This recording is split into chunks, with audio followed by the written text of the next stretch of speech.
This is William and Lonsdale, a podcast about the legal ecosystem and the fascinating people who make it tick.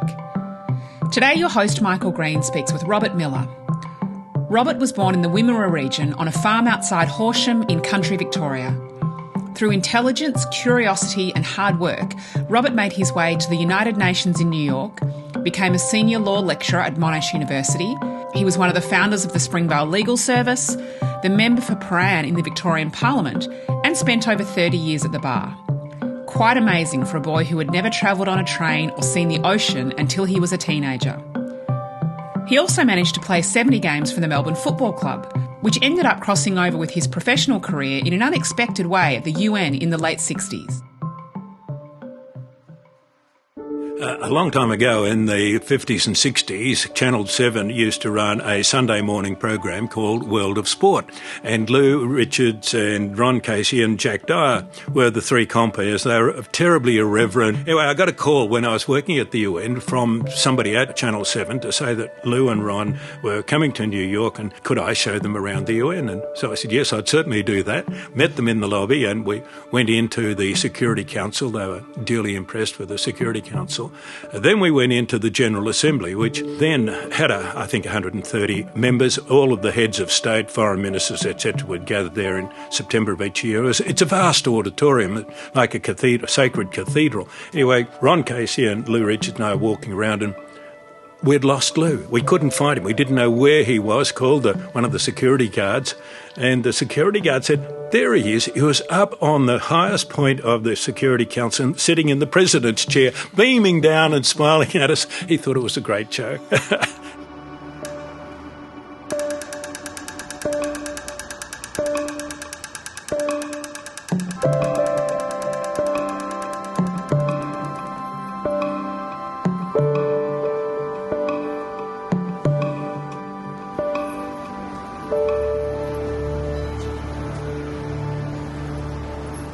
Our guest this morning on Lives in the Law is Robert Miller. I'll call him Bob throughout our discussion, who's had a long and varied career in the law and covered many different things, and I'm looking forward to exploring it with Bob.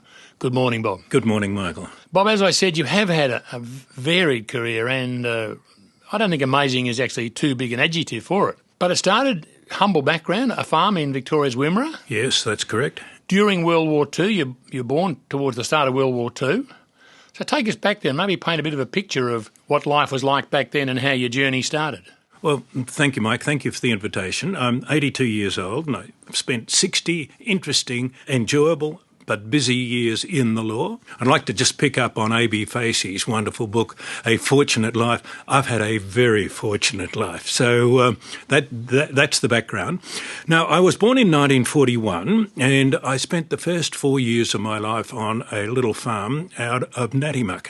Now, Nattymuck, as you know, is about 24 kilometres from Horsham. It's 300 k's from Melbourne. So this was a rural property owned by the Smith family. They're extraordinarily generous. My father had been working with the Smith family as a share farmer prior to the Second World War, and the Smith family made available the farmhouse for my mother and my elder brother Gordon and me, and it was a wonderful existence. I've got a photograph of me somewhere wearing a T-shirt and a pair of shorts and bare feet wandering around in the dirt of the Wimmera dust. But the Smiths also were unusual in the sense that they had loads and loads of books in their house, including the Encyclopaedia Britannica.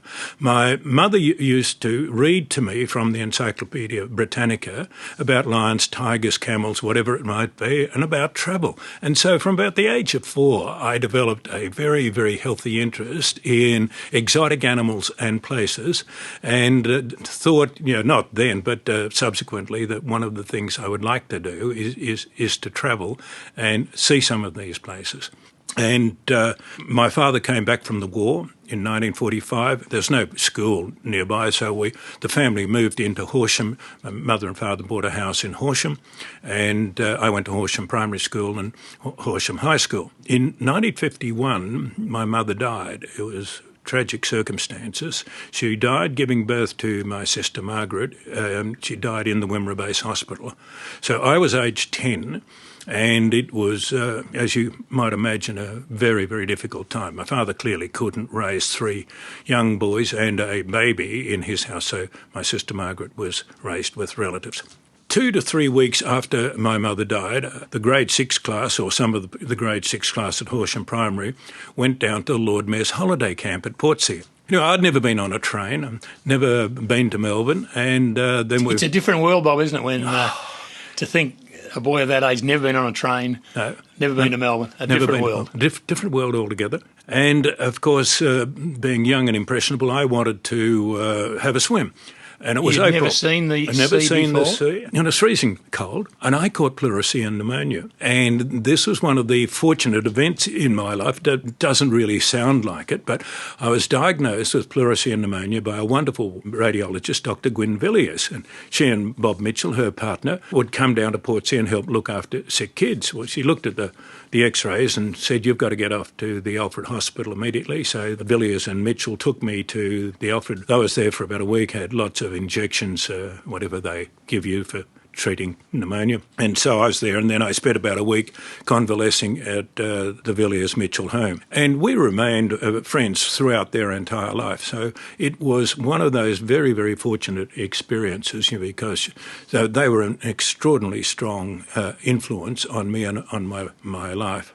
So that's sort of the family background. When we moved, say, to Horsham High School, I did my secondary education there. And while I was at Horsham High, I was a reasonable athlete, but I was a fairly good footballer, and I was playing football for Horsham firsts in the Wimmera League in my matric year, year 12.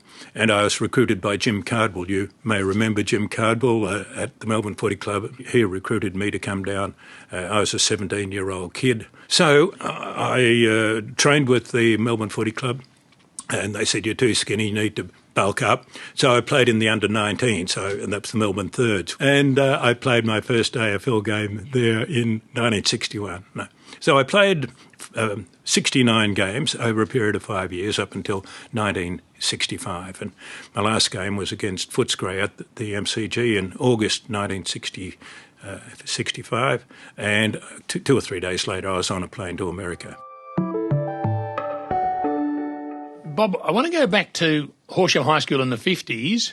What was it like there? I mean, because you've gone from Horsham High School to Melbourne University in the late 50s, which is not common. So what was happening at Horsham High School? How did it set you up to then move on to Melbourne University? There were about 20 people in my Year 12 class, and the career options were fairly limited in those days. There wasn't career advisory services. The boys usually went into teaching or into the bank or back to their family farm, and for girls it was nursing, secretarial work or teaching. So that was essentially it.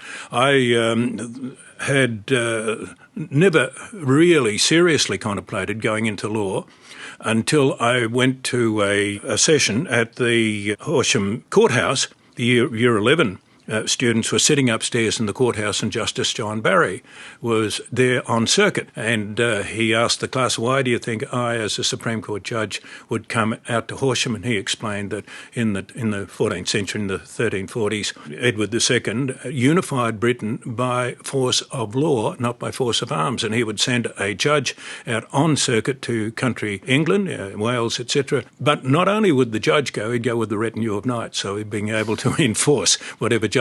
So that was intriguing, but I had no background in law. I was the first person in my family to get a degree, I don't even think my father had a solicitor. So I didn't know any lawyers, didn't know what lawyers did. The education department came around, we'll give you a studentship, come and join us as a teacher. So I decided, well, I'll do an arts degree. I decided then to become a teacher and went to Melbourne to do a year of arts and did a first year as a Bachelor of Arts student. And it wasn't until at the end of that year that I decided to move to law. And why did you decide to move to law? I had long talks with Gwyn Villiers and Bob Mitchell about careers, and I'd also managed through their good offices to meet a number of just outstanding lawyers. You may remember Peter Brucey and Woodsy Lloyd and John Winnicky, and I'd talked to them, and they were all very excited. they loved the law, they are passionate about it, and they said it's a great career. Why don't you contemplate? You've got a good memory, but why don't you contemplate becoming a law student? And I didn't. And Gwyn Villiers and Bob Mitchell said, well, we'll help finance it. But going back to Horsham High, one of the strong influences on me was a man called Alan Smith. His family ran the farm out at Natimuck. He had gone to Queen's College at Melbourne Uni, and he said, I'll act as a referee for you if you want to go and live at Queen's College, and I'll apply for a scholarship for you, and which he did, and which I was fortunate enough to win. And so my fees at Queen's were essentially paid for this scholarship, thanks to Alan Smith's kindness. And you also got a Commonwealth scholarship, as they then were, yes, which basically paid the fees for the university courses, in my recollection. That's correct. Commonwealth scholarships worked. Yeah. Can I take us back to the football a bit, because I've got a personal interest in it, because I was following a similar path as you.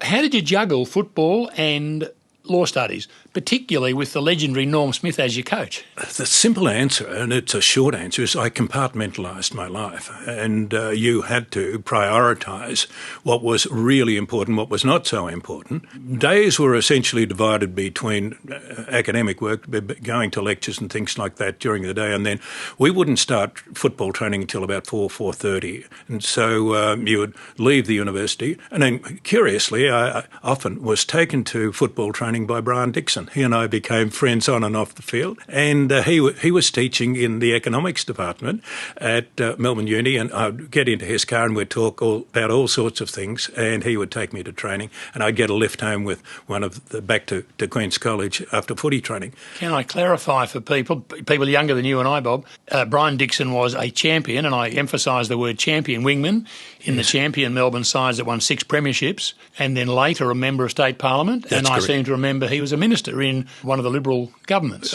Hamer, and certainly in the Hamer government. Yeah. So he was a teammate. Yes, and terrific on and off the field, as was Ron Barassi. Now, with Norm Smith, that is a vexed question. We could spend a lot of time there. Norm was a very complex person. I think that's about all I'd better say about Norm Smith. After you finished your 4 years of law, you did an extra year for an honours degree. Not quite. The honours degree was part of the 4-year program. During my last year, I got to know Telman Cowan, who was the dean, reasonably well, and he was, again, a terrific mentor to always make time to speak to and talk to students. I went to see him a couple of occasions and said, look, when I finish here, I want to do my articles, and then I want to do some postgraduate work. I want to do a master's degree. What do you think about Oxford or Cambridge? He says, no, they're looking in the past. They're only concerned about angels on pins' heads and things like that. He said, you've got to go to America. That's where it's really happening. He said, I can't get you into Oxford or Cambridge, Harvard or Yale, but I can get you into the University of California. They're the 5th or 6th ranked law school in America. He said, but I'll get you in there. And he duly wrote the appropriate letters with glowing references, and I was admitted there in 1965. You said from the time you were a child, from reading those books with your mum, you had a desire to travel. Was that a part of the reason why you decided to go to the US and do a master's rather than do it here? It was a combination of the two, that I wanted to travel and I wanted to get a master's degree. I think Zelman also said, do your master's overseas. You're more employable in academia if you've got a master's degree from one of the reputable universities overseas. So that was it. And the University of California at Berkeley at that time, the mid-60s, was the number one locality in the US which was demonstrating against the Vietnam War. Indeed, yes. What was it like to be there at that time? Oh, incredible. I think probably the most single exciting year I've had in my entire life was the year I had at Berkeley. First of all, I'd never been overseas. Berkeley was challenging in every possible way. I was in the master's program, and there were about 24 of us from a variety of countries. But it was the hotbed of anti-war protest marches. I think we were all caught up in it to an extent. Now, the master's students, there are 24 of us, as I said, from a variety of countries, Ireland, France, Germany, Australia, whatever. One of my very close friends, and we're still in close contact, was Michael O'Mahony from Dublin, and a man called Martin McHenry, who was English. So when I was at Berkeley, I completed the master's course. I should have mentioned earlier that I had applied to get a teaching job. I wanted to stay in America. I was having such a wonderful time. It was so good. It was so interesting. So I talked to the Dean of the Law School, a man called Frank Newman, who called up one of his colleagues over at Stanford. He said, I see you're advertising for junior staff. I've got a bright young bloke from Australia, or words to that effect. And he said, do you know if he changes his draft status to become a teacher here, he has to go from 4S, which is 4 student, to 1A, and 1A means you're draft fodder. And he said, the American Army is looking, first of all, for foreigners, blacks and then Latinos. I certainly didn't want to serve in the Australian Army in Vietnam, so I certainly was not going to serve in the American Army in Vietnam. And so once again, the dean at Berkeley said, I'll call around and see if we can find a job for you. And he did, and he rang the dean up at the University of Western Ontario. And so I graduated in June 1965, and I wasn't expected to take up the teaching position until September. So what was I going to do in the meantime, between June and September of that year? I decided to ride across the country in a car that I bought. I bought one of those great big old Chevy Impalas. It was just enormous. It had great big tail fins, and you and I are both reasonably tall. I could lie across the back seat almost straight out and have a sleep there. And so Michael O'Mahony and I, we travelled across America. We went to Las Vegas and the Grand Canyon and down to the LBJ Ranch, and then all the way up the east coast of America to New York. Sounds like a Hollywood movie, Bob. Oh, bad Hollywood movie. It was heavy rider.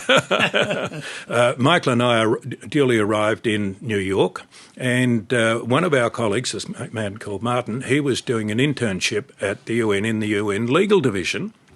And we talked to him, and he said, come up, we'll have lunch, and I'll introduce you to the director of the legal division. So he was a charming man, and he said, I believe you're interested in working with us. And I said, yes. He said, well, unfortunately, we can't employ you. And he said, however, he said, I'll ring the director of the Human Rights Division. We're on the 31st floor, they're on the 33rd floor. He rang him and said, got somebody here you might like to interview. So I went up, had an interview with the deputy director. We spent about an hour conversing, filled in the appropriate forms. And about 6 months later, I got an offer of a job at the UN in the Human Rights Division as a human rights officer. But in the meantime, in those 6 months, I was teaching at Western Ontario. Yes. You were teaching law subjects, common law, same sort of system as us. Exactly. Yeah. And you were able to fulfil that without any great conversion needed to the Canadian system. Exactly. Yes. Yeah. Okay. Yeah. So, Bob, this is 1967, mid-67. You're going to the UN as a human rights officer. Yes. At that time, if my memory is correct, what was called the lingua franca was French. Diplomatic language for the whole of the world was French. Yeah. So you were fluent in French, of course, having come from Horsham High and Melbourne University. Oh, wish I shared that skill. No, one of the requirements at the UN was that you had to learn a second language. I said I had some familiarity with French. I'd done 1 year of French at Melbourne Uni when I was doing my arts degree, but I had some vocabulary. But you would go to French classes from 8 o'clock till 9 o'clock every morning for 5 nights a week. So I got to a reasonable level of proficiency. And I met my wife there, Joan. She was in the French class. Now, how romantic is that? The UN was a fascinating organisation, and I worked with the director of the Human Rights Division personally for some months, and then about 6-9 months after I was taken on as an employee there, and we were writing reports, writing analyses, etc., I was sent by the UN as a staff member to Accra in Ghana, and that was my first trip to Africa, and it was eye-opening. It was a very, very heady experience. And, but what were you doing in Ghana? What was the purpose? The purpose was a UN Human Rights Conference on the rights of women, and there were women from all, essentially women delegates, I think only women delegates to the conference, and I was, in a sense, trying to be a background person just to organise and facilitate the smooth running of the conference. Quite amazing, from Horsham or Nadimuck in the Victorian Wimmera to UN conferences in Africa. You wrote a report about human rights in Southern Africa, Rhodesia, Angola, Mozambique, etc., Did that come out of the trip to Ghana, or was it a separate that thing? was a couple of years later. The General Assembly had decided to appoint a group of 3 international law professors to conduct examinations, cross-examination of witnesses who had been victims of either of apartheid in South Africa or the atrocities that were committed against them in Rhodesia or in any of the 3 Portuguese colonies, Angola, Mozambique or Guinea-Bissau. So the arrangement was that witnesses would come from each of those 5 countries to give evidence about their personal experiences, and we got some horrific stories. But the 3 professors of law were supported by a UN contingent of staff members. I was deputy leader of the group. The leader was from, I think, somewhere in the Caribbean, but then we had French-speaking and Portuguese-speaking and others, so that we were able to, they were interpreters or translators, and we had quite a number of staff. So there was a group of about 15 or 16 people. When all that evidence and information came in, were you involved, or did you draft the report, which had to be then signed off by those 3 law professors? Each night we would do a summary or distillation of the evidence that was given, and it provided the factual bases for the report that was actually written by the 3 members. One was Ambassador Boy, I think, from Senegal. Another professor of law was from Chile, and the third one was from Vienna, from Austria. They were scrupulous in looking at the evidence that they had heard personally, and then looked at our summaries or distillation of what was recorded, and then they wrote up the report. So while I had a hand in writing the report, it was really by way of background information. I wasn't personally responsible for the report. And in this time, you're living what appears to us to be a glamorous life on Manhattan Island. Not sure if it was glamorous. It was certainly exciting. I think New York's the most exciting city in the world, and it was just wonderful. I lived there, as you know, for 3.5 years and developed a taste for Chinese food and good music and a whole variety of things. So, yes, in a way, I think without any false modesty, I was living the dream. I had the dream job, and I was living in a fascinating environment.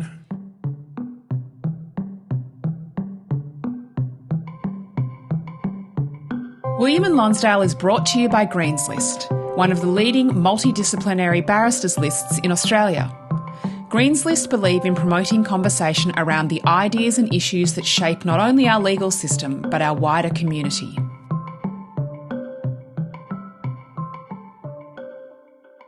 Bob, this brings us up to 1971, and you come back to Melbourne.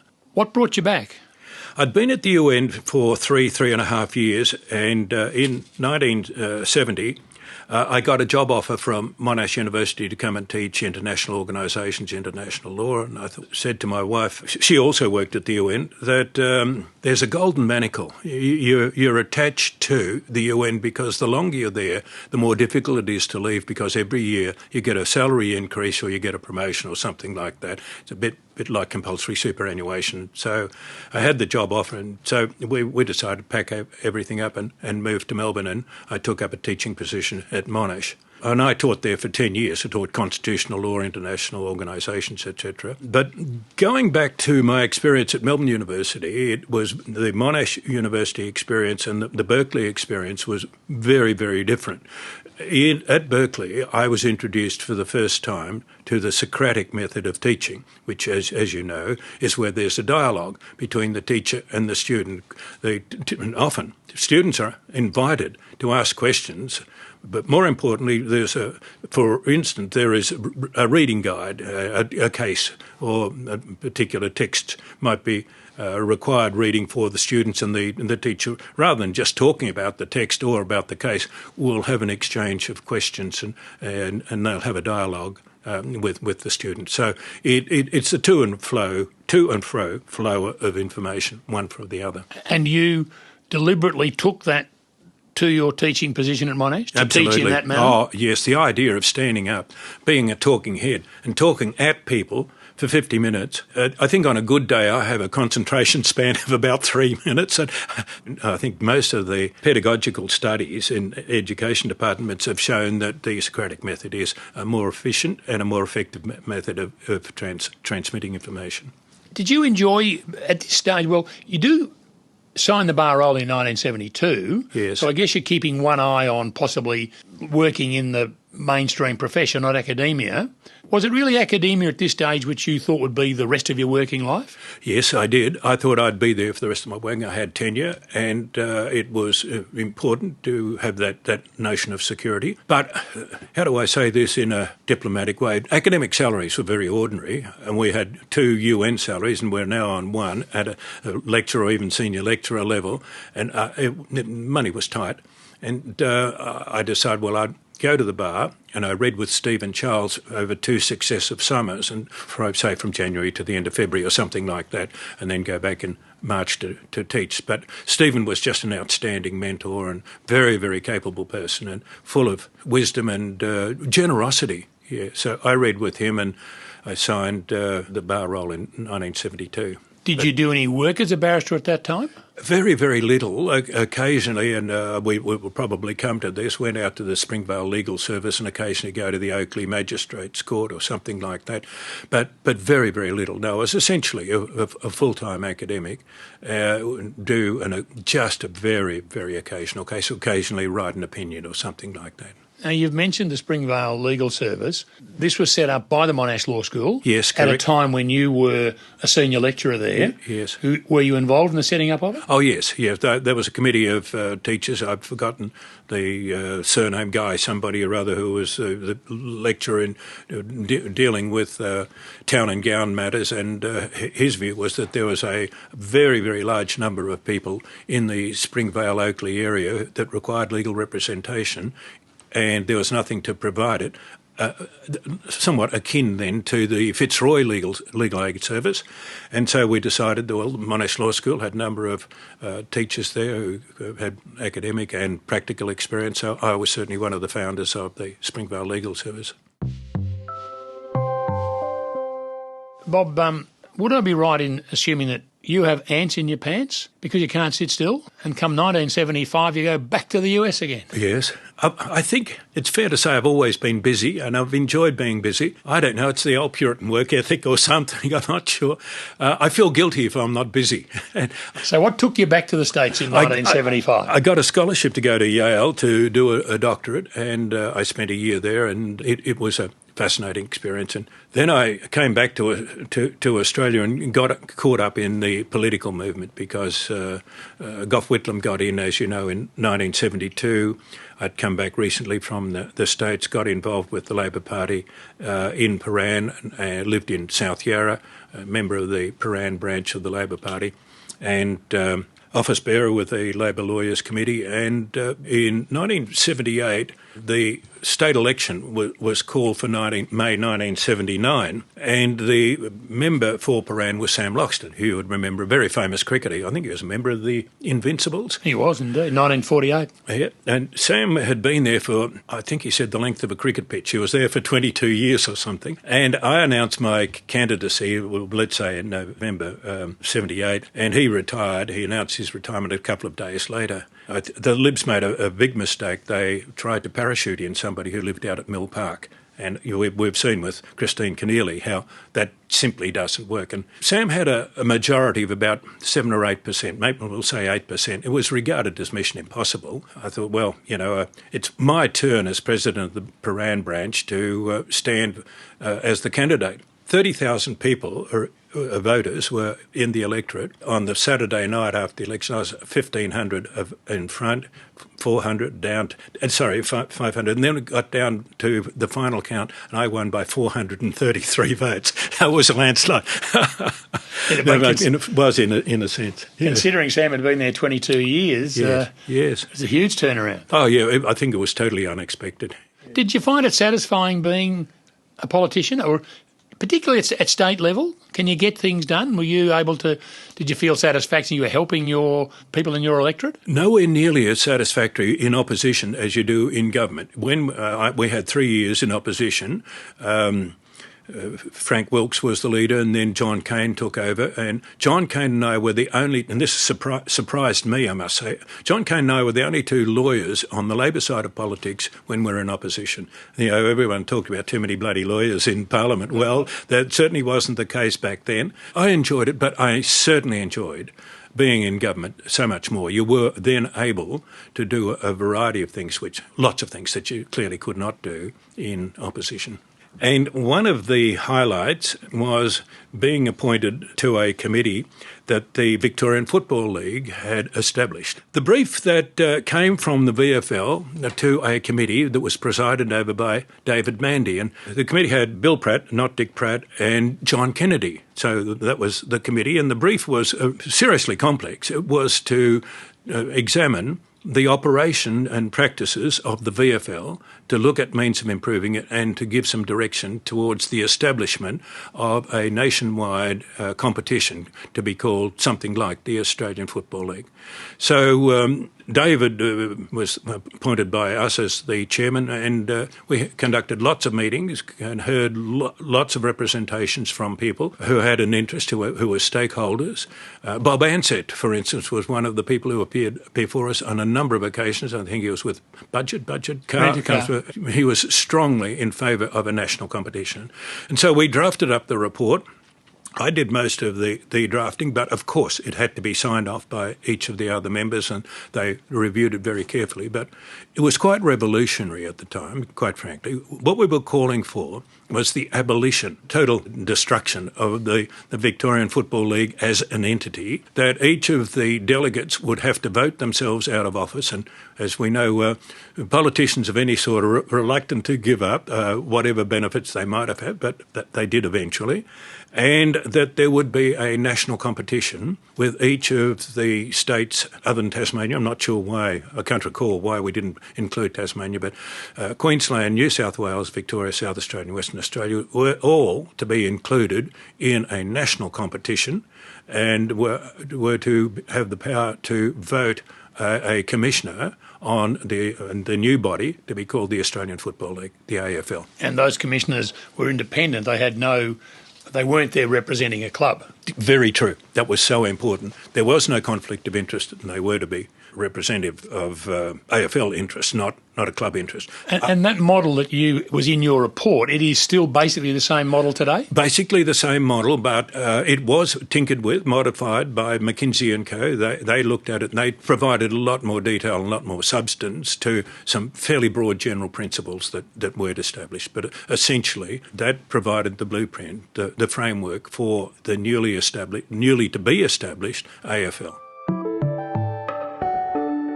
Bob, another report which you wrote, not in the sporting field, but in your political career, was to do with shop trading hours in Victoria. I think maybe you wrote it after you had left Parliament? No, I was the government appointee by John Cain to be the director of the Regulation Review Unit. In 1985, I was voted out of office. The government offered me a position as the director of the Regulation Review Unit, and one of the reports that we were asked to write was on shop trading hours. Was this a full-time position? Oh, yes, yeah, definitely a full-time position. And shop trading was a mess.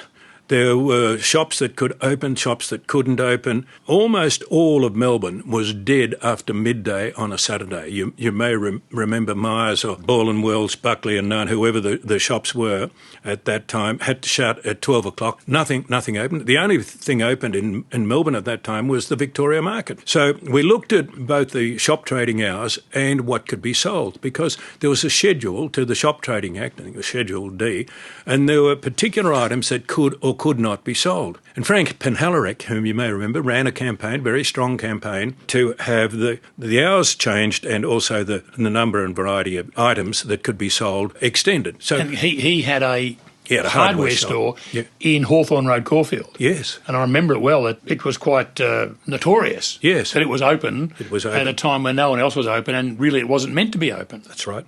And for all of us now, Saturday afternoon is the time when you go to Bunnings or to a hardware shop or you go to any shop, or a Sunday afternoon. But Saturday and Sundays were sacred in the minds of some people, including the minister, Jack Simpson, who hated the idea of any extension of shop trading hours or any variation to this Schedule E. But it was so anomalous. There were items that could be sold, items that couldn't, and the report that we wrote went to Bob Fordham, who was the responsible minister. He embraced it and he picked it up and it became legislation.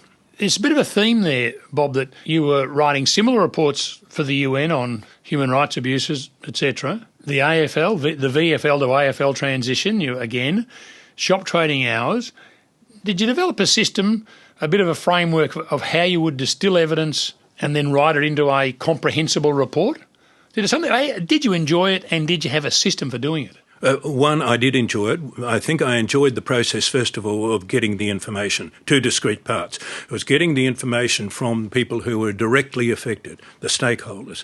They were the people whose interests you wanted to take into account first and foremost, because they were going to be affected by whatever changes you recommended.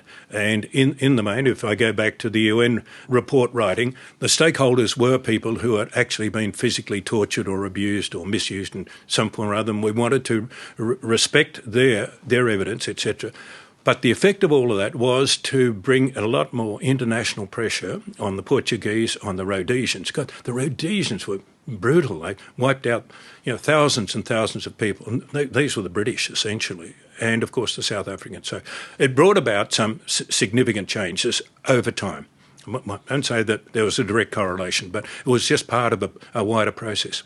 But in terms then of the writing, you would want to be a respectful listener. You would want to listen very, very carefully to what the person said so that you understood, and occasionally ask questions if there was some degree of ambiguity. You would have, in effect, a process whereby you would record what the person said to you, or, for instance, in the AFL, say the delegate from Fitzroy, who thought this was revolutionary, but you wanted to listen very carefully to what he had to say and get it accurate, like a good court reporter, and then have a process whereby you prioritised what was really important down to less importance. I've attempted to do it with a greater or less degree of efficiency, but I think that was essentially the process. At this stage, Bob, you have had a long and very interesting and varied career doing a lot of important work. But you've still got a significant period of time, counted in decades, to come back and be a practising lawyer. Yes. So 1998, so 25 years ago. Yes. You come back to the bar. 1988. 88, sorry. 1988, yeah. So we'll make that 35 years ago. Yeah, 35 years ago. You come back to the bar. Yes. Was it a steep learning curve after the time you spent in politics, in the UN, etc.? It was very, very steep. While I had read with Stephen Charles, as I indicated earlier, that exposed me to the life and workings of a barrister, but I had no real practical experience, and I was on a very steep learning curve. I didn't have a coterie of solicitors who I could go to. I couldn't just take a telephone call from a solicitor, say, would you mind going and spending a day down at whatever court it might be representing somebody? No, didn't do that. So I'd been on Ken Spur's list. Ken was one of the barristers' clerks, and I said, I'm coming to the bar. And what advice do you give? He said, well, take whatever brief that you want. I said, I won't do crime, because I hadn't really practised in crime. I'll come back to why I didn't do crime in a moment, or family law. So his view was, if you were given a brief to go to the Melton Magistrates Court, go out to the Dandenong Court or the Shepparton Court, doesn't matter what sort of matter it would be, whether it's a crash or bash or a horse float or an animal case, whatever it might be. And I said, he said, why won't you do crime? And I said, well, when I was playing footy, Ray Dunn, who was also with the Richmond Footy Club, taught criminal procedure. And that was at 4:15 on a Tuesday afternoon. And I was being directed by Norm Smith at that time. So I never had any exposure to the criminal law, and I thought, well, I might stay away from practising crime. And so how did you build a practice? Now, the second half of my career, I was a clerk. Yes. And I was always working with young barristers to help them build practices. Yes. And it's all based on having contacts and a network with solicitors. Yes. Yours was virtually non-existent. Yes. So how did you do it? I think one of the first cases Ken Spur said I should do is go out to the Dandenong Magistrates Court. You'll do a case out there, and here are the papers. It involved a faulty rectification of a horse float. Well, I knew nothing about horses or horse floats, quite frankly. I became the world's living expert on horse floats, and I went out there and fortunately succeeded for the plaintiff. We got a good order for damages against the defendant horse float repairer. And the solicitor was a man called Bill Griffiths from a firm called Taylor Splatt & Co. And Bill and I became personal friends and professional colleagues, still are. And Bill developed an enormous practice in the trade practices area because in the 1980s, 1990s, estate agents would go out and they would flog leases in retail centres, for instance, say the Glen Centre, and they would make the most outlandish promises about income. For instance, you'll earn $600,000 a year. There'll be 30,000 people who will come through the doors.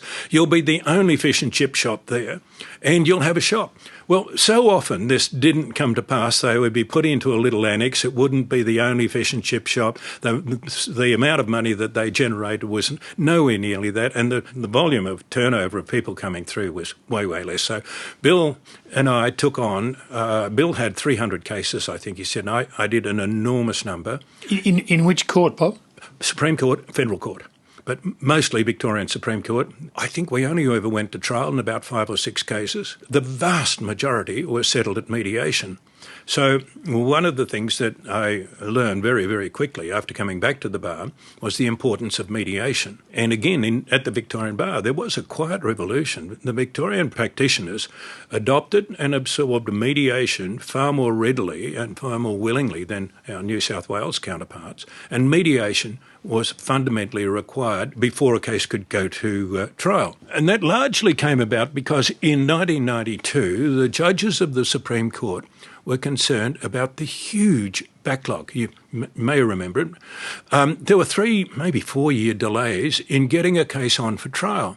And so the judges in 1992 had what was called the Spring Offensive, and that was with the aim of accelerating the disposition of Supreme Court cases. And they said that these cases, this huge backlog of cases, had to be concluded within the space of about 2 months. And they were. And I remember doing lots of cases, but it was at mediation. And so we settled cases. And often the plaintiffs didn't want huge sums of money. They were relatively sensible anyway. I acted for quite a number of solicitors as a result of the Spring Offensive, and they decided they liked me or whatever it was, and I got repeat work. And as you know, for a barrister, repeat work from a solicitor has been absolutely critical to anyone's success. Bob, I take it what you say that you're a fan of mediations. Absolutely, yes. Would a lot of barristers agree with you there, or would they prefer litigation because that's what they signed up to do, to go to court and argue cases? I can only speak from my experience, and it's been the vast majority, easily the vast majority of Victorian barristers say, yes, we like mediation, we can go to mediation. The fees are roughly the same as the Supreme Court. There are 1 or 2 who have said no, the proper function of the court is to decide cases, and it's the court and the court only.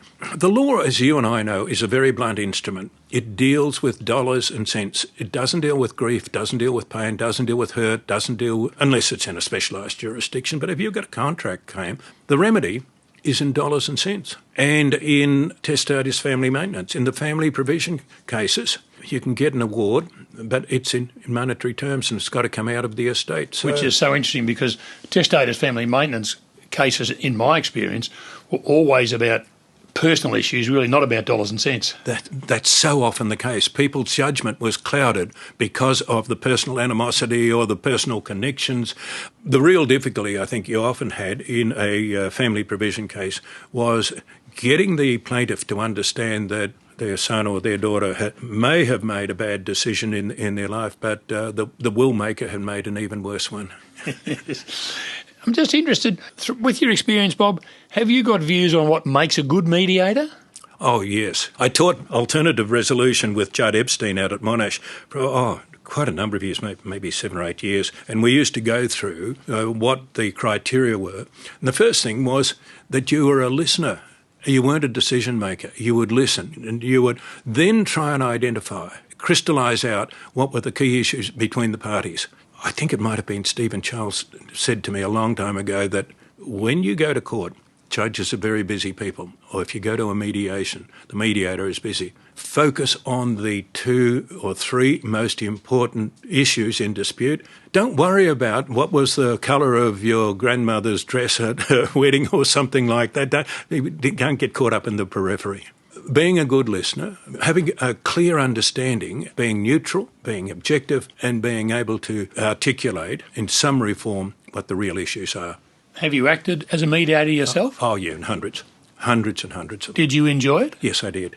You practice also, well, you mentioned wills and estates. There's a couple of interesting cases there in the wills and estates area. One about a scholarship to Cambridge? Yes, I got briefed by solicitors who acted for Cambridge University, a very wealthy Melbourne testator, and she left a large sum of money in her will to a person to attend Cambridge University if they were a Jew. And one of the great philosophical questions of the time is, who is a Jew? And my advice to the solicitor and to the executor was that we should get an opinion from the Supreme Court. We were fortunate. We got David Ashley, and David is Jewish. He gave a Solomon-like decision. I outlined what the case was, what the issues were. He said he wasn't going to decide it because this was going to be ongoing, that it wasn't just a one-off case. And so he said, I'll establish a committee.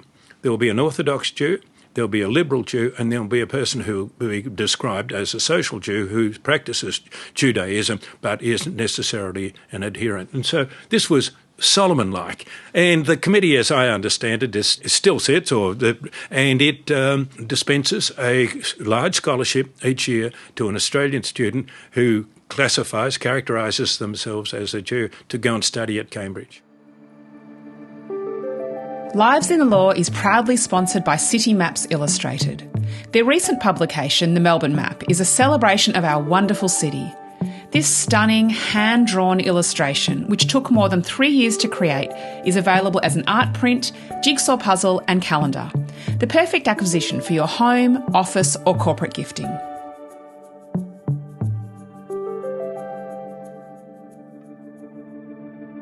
So, Bob, let's round this all up. You've had this quite amazing career. At one stage I described your career journey as an odyssey. You started off here in Victoria and went all around the world and came back here. Looking back, would you do anything differently? Is there anything you're particularly, I don't like the word proud, but proud of? And any advice you'd pass on to young lawyers? It's a unique career you've had. Can we start with the last one? What advice would you give to young people? This has to be from my own personal experience and reflections. And the first would be to be brave. When you finish your degree, be prepared to go, for instance, on a gap year or go and travel. If you can get a scholarship that will help pay you your way, that's great. If you can't, go and work in another country. Well, let's say in England or Canada or America, if you can get in there, and brave your arm, because you'll come back to Australia a very different person. And it won't be because of the things you've got, it's because of the experiences you have. So my personal advice is, first of all, travel, be brave, give yourself permission to go. And then I suppose the only other really important advice would be, irrespective of which court you're in, your clients are terribly, terribly important to you, and their case is the only matter that you should be focusing on at any one time. 99% of people in civil law only ever have one experience with the law. And you're going to be it. You're going to be at the interface between the legal system and your care, your conduct, your preparation for their case is of critical importance. So whether you're preparing for and I just use this by way of illustration, the Melton Magistrates Court, the Shepparton Magistrates Court, or the Court of Appeal. Prepare, prepare, prepare. Would I do anything differently? No, look, I think, as I said right at the beginning, I've had a very fortunate life. I've been in the right place at the right time. That job at the UN, I just happened to be there at the right time. As a pimply-faced youth up in Horsham, I wasn't thinking about a career, I can assure you. It wasn't on my agenda, but I was there at the right time. And so quite a lot of things have fallen into place. Some career plans I've actually planned on, others I've just been fortuitous and I've had a fortunate life. Bob, thank you very much for taking us on such an interesting journey through your life in the law this morning. We've loved it. Thank you, Michael. Show notes from today's episode can be found at greenslist.com.au/podcast. There you'll find links to things we've talked about in this episode, a transcript of the show, and some wonderful photos of our guests. If you're enjoying Lives in the Law, please tell your networks, subscribe, rate and review the show. Your host is former lawyer and Greens List clerk Michael Green. Our show is produced and edited by me, Catherine Green, mixed and mastered by Windmill Audio, and recorded by Alex McFarlane, who also wrote and performed all the music for the series. We're coming to you from the iconic Owen Dixon Chambers on the corner of William and Lonsdale Streets in our beautiful city of Melbourne. We acknowledge the Wurundjeri people of the Kulin Nation as the traditional custodians of this land and pay our respect to their elders past and present. There is no doubt that conversations about justice have been taking place on this land for thousands of years, and we are privileged to continue that discussion here today.